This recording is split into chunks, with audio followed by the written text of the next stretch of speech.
घूंघट एक बहू की कहानी बहुत ही इंटरेस्टेड और अच्छी है ये कहानी। अरे रानी, ओ रानी, सो रही हो क्या? अभी तक रानी की जेठानी जोर जोर से चिल्ला रही थी। घर के आंगन में खड़े होकर रानी यानी तभी मैं भागती हुई अपने कमरे से निकली और बोली, दीदी आ गई मैं। जेठानी बोली, रानी तुम्हारा नाम रानी है, तुम रानी नहीं हो। मैंने तुम्हें रात में ही समझाया था कि सुबह को जल्दी उठ जाना, तुम्हारी मुंह दिखाई की रस्म है। मैंने बोला कि दीदी रात को नींद नहीं आई, जगह नहीं है और मन में थोड़ा डर था कि सुबह आँख नहीं खुली। रजनी दीदी हंसती हुई बोली, रानी मेरी प्यारी देवरानी जल्दी से घूंघट कर लो, अगर माँ जी आ गईं तो हंगामा हो जाएगा। मैंने घूंघट किया ही था तभी माँ जी बाहर आ गई और कड़कड़ाती आवाज़ में बोली, चलो अब क्या यहीं गपशप करती रहोगी तुम दोनों? चलना शुरू ही किया था तभी माँ जी ने रजनी दीदी के कंधे पर हाथ रखा और बोली, पता है ना कहाँ जाना है और कैसे जाना है?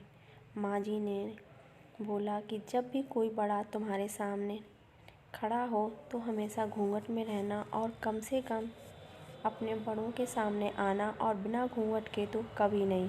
रजनी दीदी कुछ बोली ही नहीं, बस अपना सर हिलाकर हाँ बोल दिया। मैंने बस अपना सर हाँ में हिला दिया।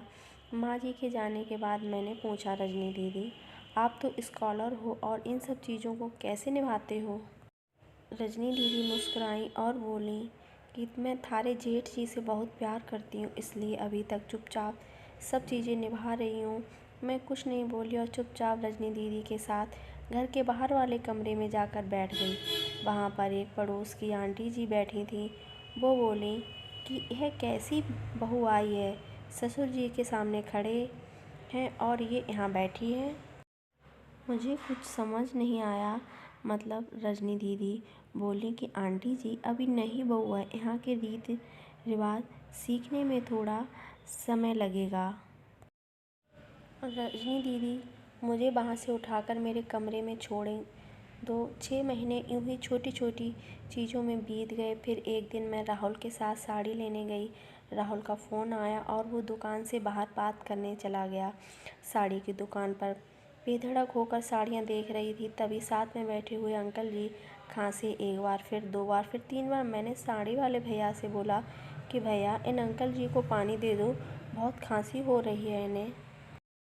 अंकल जी भड़क उठे और बोले, क्या बदतमीज़ लड़की है ये, कुछ शर्म लिहाज है या नहीं इसे? दुकान पर हंगामा देख राहुल बाहर से भागकर अंदर आया और अंदर आते ही अंकल जी के पैर छूकर बोला, मामा जी आप यहाँ? मैं घबरा के दुकान से बाहर निकल आई, एक लंबा घूंघट करके गाड़ी में बैठ गई। राहुल बाहर आया और गाड़ी में बैठकर गाड़ी बहुत तेज़ चलाने लगा। मैंने धीमी आवाज़ में बोला, गाड़ी बहुत तेज़ चला रहे हो, कहीं एक्सीडेंट ना हो जाए। हम घर पहुँचे ही थे तभी माँ जी जोर जोर से चिल्लाते हुए बाहर आई, देखो आ गई ये रानी साहिबा, खानदान की इज्जत मिट्टी में मिलाकर। तभी रजनी दीदी आई और बोली, माँ जी से मेरी शादी को 6 साल हो गए हैं, मैं अभी तक मामा जी को नहीं जानती, ये कैसे जानेगी? और माँ आज मामा जी के फ़ोन पर तुमने पूरे घर की शांति को भंग कर दिया है। ये वही समाज है जिसमें सीता मैया पर ही उंगली उठाई थी। पिताजी और जेठ जी ने भी अपना पक्ष राहुल के साथ ही रखा। माँ जी थोड़ी देर सोचने के बाद वापस रजनी दीदी और मेरे पास आई और बोलो कि तुम दोनों को अपनी मर्यादा पता है। मुझे उम्मीद है कि तुम कभी भी मेरा सिर शर्म से नीचे नहीं झुकने दोगी। हम एक ही परिवार के सदस्य हैं, हमें हमेशा साथ रहना है। अच्छा वक्त हो या बुरा वक्त हो, हर सदस्य को अपनी मर्यादा पता है।